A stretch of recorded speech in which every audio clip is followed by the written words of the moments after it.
सभी भाई बहनों को जय यीशु। आगमन काल प्रभु का अनुभव। तो अब प्रश्न है हमारा, सालों से हम बड़ा दिन मना रहे हैं, सालों से, तो मेरा अनुभव क्या है, आपका अनुभव क्या है? तो हम तरह तरह के अनुभवों को अभी मैं बताने वाली हूँ। किस तरह से चरवाहों ने अनुभव किया, ज्योतिषों ने अनुभव किया, सिमोन का अनुभव, अन्ना का अनुभव, माता मरियम का अनुभव, संत यूसुफ का अनुभव, और अंत में हमारा और आपका अनुभव। तो सबसे पहले हम देखते हैं संत लूकस का सुसमाचार अध्याय 2 पद संख्या 8 से 14 में हम देखते हैं कि चरवाहों ने किस तरह उस प्रभु का अनुभव किया। कहते हैं उस प्रांत में चरवाहे खेतों में रहा करते थे। उनका कोई घर बार नहीं था, अगर था भी तो वे खेतों में ही रहते थे। वे रात को अपने झुंड पर पहरा देते थे। प्रभु का दूत उनके पास आकर खड़ा हो गया। ईश्वर की महिमा उनके चारों ओर चमक उठी और वे बहुत अधिक डर गए। ये है उनका अनुभव, वे डर गए। स्वर्गदूत ने उनसे कहा, डरिए नहीं, देखिए मैं आपको सभी लोगों के लिए बड़े आनंद का सुसमाचार सुनाता हूँ। तो स्वर्गदूत कहता है, डरना नहीं है, मैं तुम्हारे लिए आनंद का सुसमाचार लेकर आया हूँ। आज दाऊद के नगर में आपके मुक्तिदाता प्रभु मसीह का जन्म हुआ है। ये आपके लिए पहचान होगी। आप एक बालक को कपड़ों में लपेटा और चरनी में लिटाया हुआ पाएंगे। एकाएक उस स्वर्गदूत के साथ स्वर्गीय सेना का विशाल समूह दिखाई दिया, जो ये कहते हुए ईश्वर की स्तुति करता था, सर्वोच्च स्वर्ग में ईश्वर की महिमा प्रकट हो और पृथ्वी पर उसके कृपा पात्रों को शांति मिले। सो ये है चरवाहों का अनुभव। उन्होंने स्वर्गीय सेना देखी, स्वर्ग से उतरी हुई ज्योति को देखा और उन्होंने पिता ईश्वर की महिमा की और उन्होंने आनंद का सुसमाचार सुना। और क्या करते हैं, जब स्वर्गदूत उनसे विदा होकर स्वर्ग चले गए तो चरवाहों ने एक दूसरे से ये कहा, चलो हम बैतलहम जाकर ये घटना देखें जिसे प्रभु ने हम पर प्रकट किया है।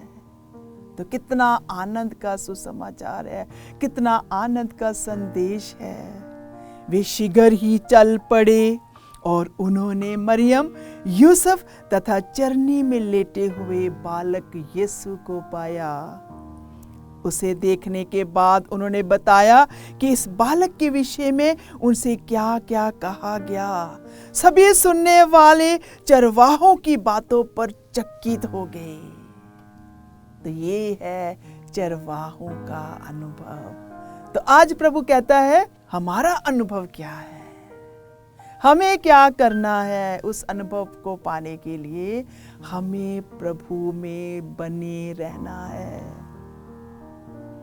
हमें प्रभु का इंतजार करना है, हमें वचनों को पढ़ना है, इन वचनों पर मनन चिंतन करना है। तो जिस तरह चरवाहों ने प्रभु को अनुभव किया, माता मरियम और यूसुफ बड़े आराम से उस प्रभु को देखकर निहार रहे थे, उसी तरह चरवाहों ने प्रभु को निहारा। हम भी अपने जीवन में प्रभु को निहारें, हम भी उस प्रभु के प्यार का अनुभव करें। दूसरा अनुभव हम देखते हैं संत मत्ती का सुसमाचार अध्याय 2 पद संख्या 2 में लिखा है। वचन कहता है, ईसा का जन्म यहूदिया के बैतलहम में राजा हेरोद के समय हुआ था। इसके बाद ज्योतिषी पूर्व से यरूशलेम आए और ये बोले, यहूदिया के नवजात राजा कहाँ है? हमने उसका तारा उदित होते देखा है, हम उसे दंडवत करने आए हैं। आगे वचन लिखा है, वे तारा देखकर बहुत आनंदित हुए। घर में प्रवेश कर उन्होंने बालक को उसकी माता मरियम के साथ देखा और साष्टांग प्रणाम किया। फिर अपना संदूक खोलकर उन्होंने उसे सोना, लोबान और गंधरस की भेंट चढ़ाई। ज्योतिषी, प्रभु के चुने हुए लोग, वे आते हैं दूर से। उन्हें पता चलता है कि राजाओं का राजा ने जन्म लिया है और जैसा लिखा है वैसा ही पूरा होता है, और उसे प्रणाम करते हैं। और आज हमारा अनुभव क्या है? आओ हम भी अपनी भेंट प्रभु के पास लेकर जाएं। और हमारा अनुभव क्या होगा इस आगमन काल में, कि हमें जो अच्छा लगता है, जो हम थोड़ा अपने आप को अनुशासित करें और अपने जो हमारे पास ज़्यादा है दूसरों के साथ बांटें। अगर हमारे पास ज़्यादा धन है, किसी को दें जिसको ज़्यादा ज़रूरत है। अगर हमारे पास ज़्यादा खाना है, हम किसी गरीब को दें।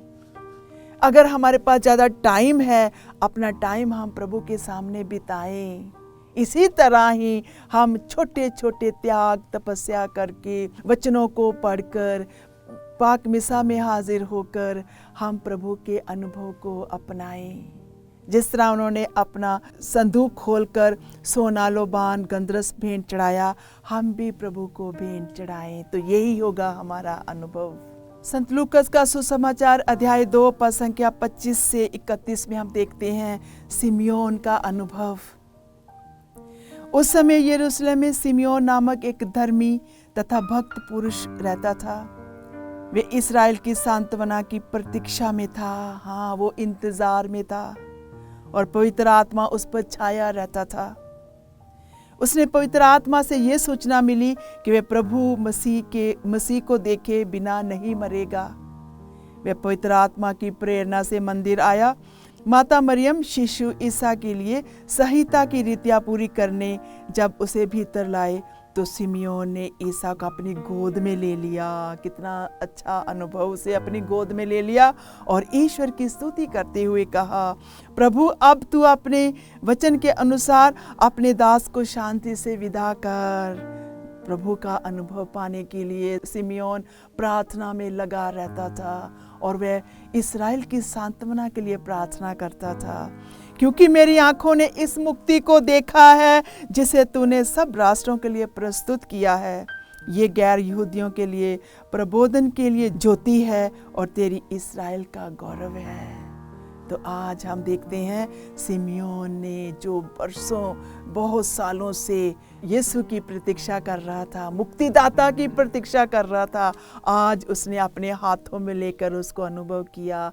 मेरे प्यारेओ, आओ हम आगमन काल में इन वचनों को पढ़ें और उस प्रभु का अनुभव करें और हम भी कहें कि हम भी जो सांत्वना चाहते हैं, जो हम मुक्ति चाहते हैं, जो हम उस प्रभु के प्रेम को पाना चाहते हैं, जो हम उस प्रेम के प्रभु को खो बैठे हैं, उस प्रभु को अपने हाथों में लेकर उसे धन्य कहें और पिता की स्तुति करें, क्योंकि प्रभु ने हमारे लिए यीशु को भेजा है।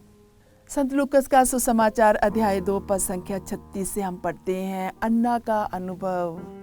कहते हैं अन्ना नामक एक नबिया थी जो असेर वंशी फनुएल की बेटी थी।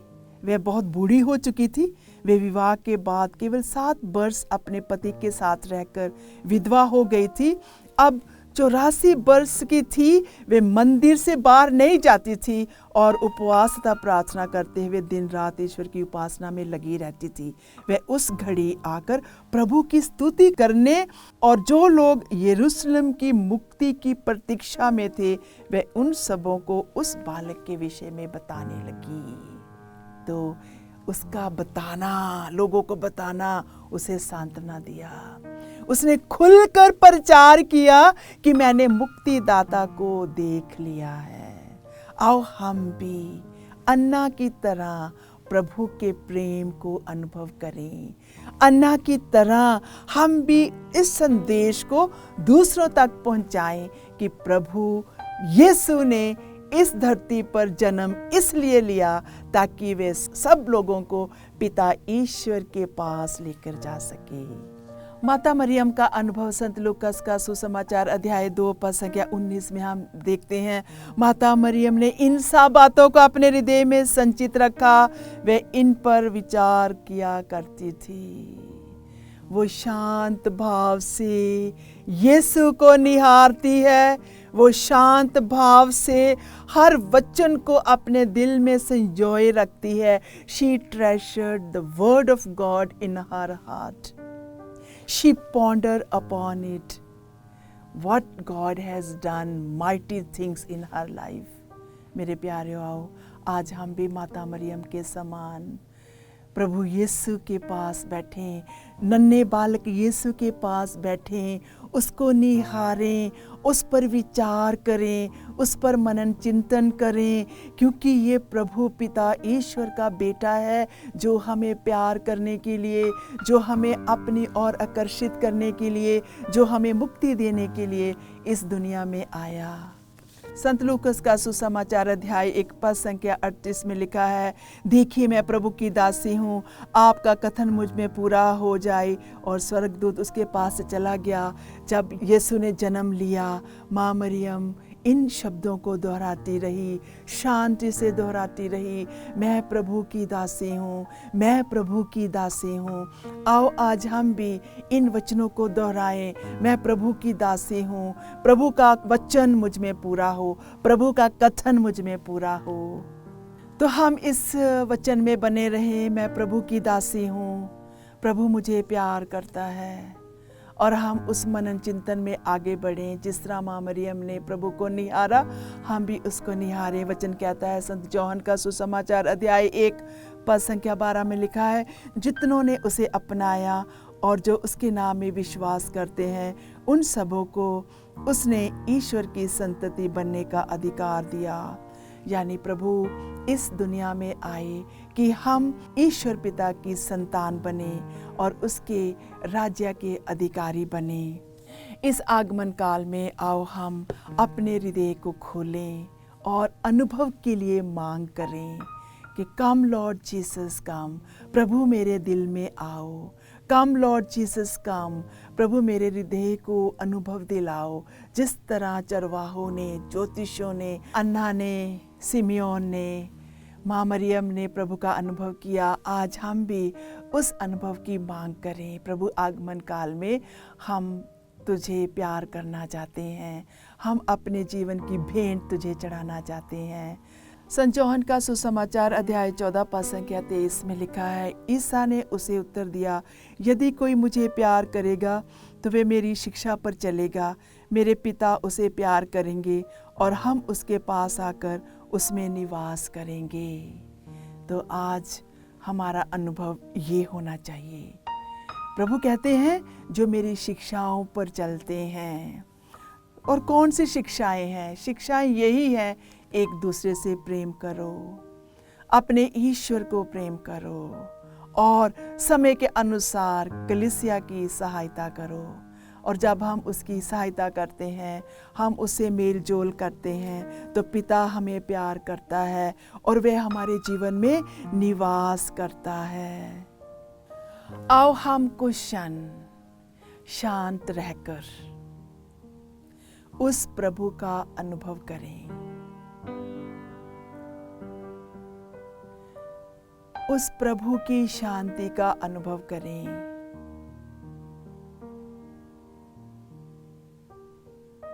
जो ईश्वर होकर इस धरती पर हमें मुक्ति दिलाने के लिए आया।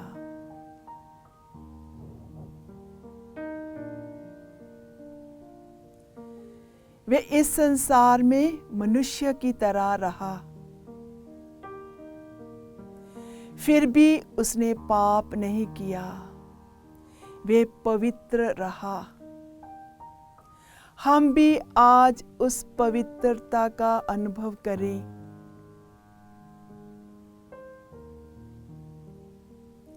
धन्य है वे जो पवित्र हैं, उन्हें ईश्वर का दर्शन होगा। प्रभु जिस तरह तेरा अनुभव बहुत लोगों के द्वारा किया गया, आज हम भी तेरा अनुभव करना चाहते हैं। हमें पवित्र कर, हमारी सोच को, हमारे सुनने को, हमारे बोलने को, चलने को, काम करने को, प्रभु जो भी हम करते हैं, देखते हैं, प्रभु बोलते हैं, जो भी हम सुनते हैं, इन सब हमारे सेंसेस को हमें प्रभु शुद्ध कर, ताकि हम तेरी शुद्धता में रहकर, पवित्रता में रहकर तेरे प्रेम का अनुभव कर सकें। मुझे तेरे जैसा बना प्रभु, मैं तेरे जैसा बनकर अपने जीवन में तेरे प्रेम का अनुभव कर सकूं। आओ हम प्रार्थना करें। हे पिता ईश्वर, आज के इन सुंदर वचनों के लिए हम तेरा धन्यवाद करते हैं। आज हम सांत्वना की मांग करते हैं, हमें सांत्वना दे, हम शांत होकर तेरे प्रेम को अनुभव कर सकें, और इस अनुभव से प्रभु हम सदा सदैव तेरे प्रेम में बने रहें और तेरे अनुभव को दूसरों में बांट सकें। प्रभु हमारी बोली को बदल दे, हमें मीठे बोल बोलने की शक्ति दे, हमें दूसरों को सुनने के लिए शक्ति दे, हमें दूसरों को प्यार करने के लिए शक्ति दे, अपने आप को तेरे हाथों में समर्पण करने के लिए शक्ति दे। ये प्रार्थना करते हैं प्रभु यीशु के नाम से, आमीन।